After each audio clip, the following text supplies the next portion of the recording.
in the house. What's up, everybody? How y'all doing? Got a big show coming at you today. The Lakers played the game last night and lost.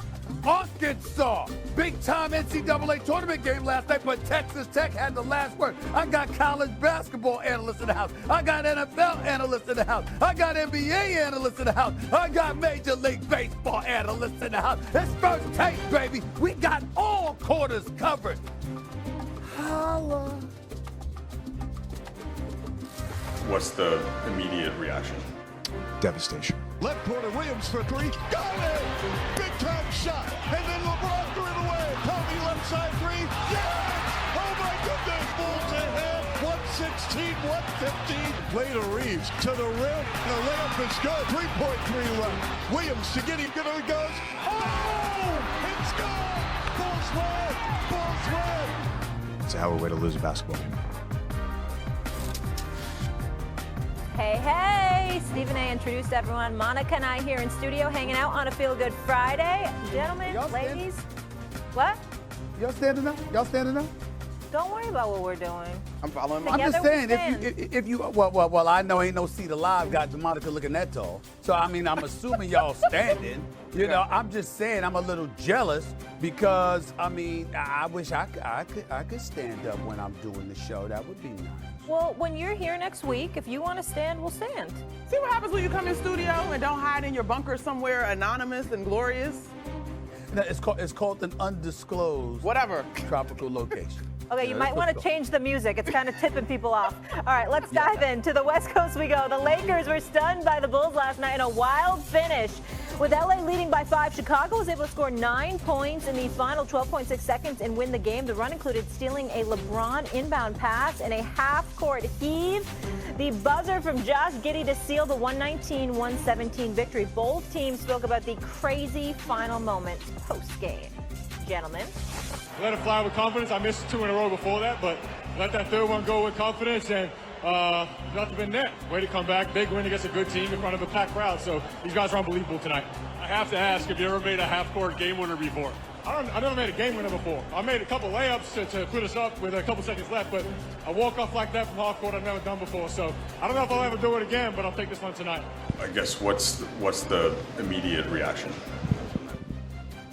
Devastation. It's a hell of a way to lose a basketball game. S.A., how devastating was this loss for LA? I think it's, listen, I think he was being a bit, facetious there because I don't think he thought that was the greatest question in the world. And obviously JJ is annoyed and JJ doesn't get sleep when they lose. That's something that LeBron James has articulated along with several other Los Angeles Lakers.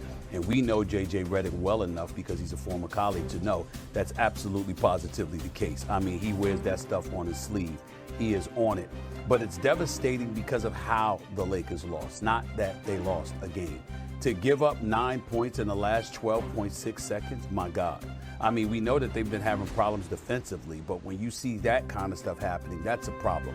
You take into account LeBron James, who had an otherwise solid game, but that lazy inbound pass, unacceptable. He's too experienced. He knows better than that, and that's why you can see the look on his face. He knows you can't make a mistake like that. He knows better than that. But it's not just about him.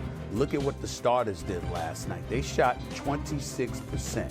This is the starting 5, shot a collective 8 for 31, 26% from deep, okay? In the fourth quarter, they shot 1 for 9 from three-point range. The Bulls, however, hit 11 of 14 from three-point range. That's 79%, y'all. You let the Bulls shoot 79% from three-point range in the fourth quarter. That's not something that should happen. So when you consider the fact that the Lakers weren't shooting ball, had a 13-point fourth quarter lead and they collapsed, the defense doesn't show up when it counts. You can't shoot the ball either. Obviously, that doesn't bode well for them in terms of their playoff aspirations. This is a really, really bad loss because of how it happened. Well, I'll add to the how. As you look ahead, it's a tough loss. They can't afford to let games slip. I believe they've got the second most challenging schedule the rest of the way, and we all know that the West is all about jockeying for the best position as we approach the playoffs.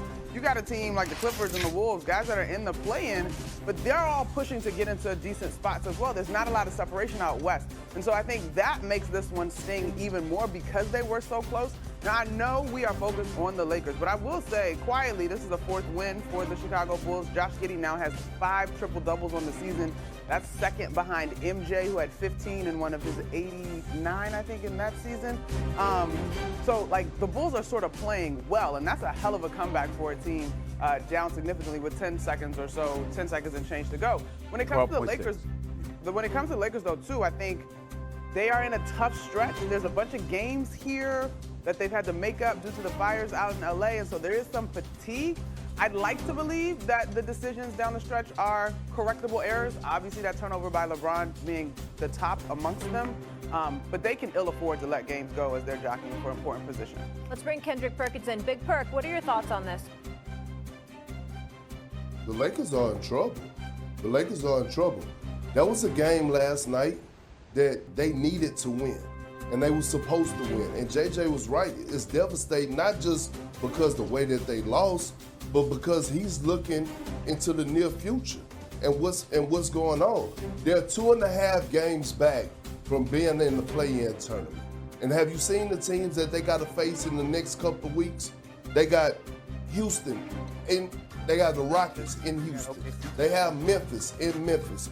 They got OKC twice. They have Dallas. By the way, Anthony Davis is back. He's, Dallas, they may not have their pieces, but they've been playing some pretty damn good basketball. And so when I look at where they at right now, and Luka still not being in great shape, he's still going to put the numbers up, but he's still not in great shape. And here's the most important thing. LeBron James is not healthy. LeBron James is not healthy. I think he's probably about 70-75%. So again, we're talking about at a time where you're supposed to be peaking, right, going into the postseason, and the Lakers are trending backwards. Well, here's the deal, y'all. You're absolutely right, Big Perk. Let's be more specific. Lakers should lose 5 of their next 6 games. We look at the schedule. Put the schedule back up. The Lakers should lose let me see. 5 of their next 6 games. And so let's say, for the sake of argument, instead of going 1 and 6. The Pelicans, SA? That's that, exactly. That's what I'm saying. So let's say for example, I'll give them the Pelicans, and let's say we throw one more in there. Let's call it a 2-4 record over the.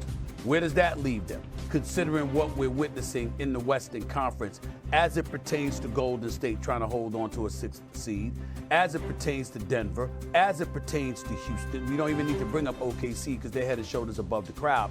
All I'm trying to say is that you're talking about a Los Angeles Lakers team that conceivably, based on their schedule, could fall as low as 5 or 6. Now pick your poison. If you're a 6th seed, the likelihood is you're going to face Denver in the first round. If you are a 5th or a 4th seed, then you're talking about facing OKC in the second round, which means all of these aspirational thoughts that we put out there about the Lakers getting to the conference finals seems to be in grave jeopardy. Yeah.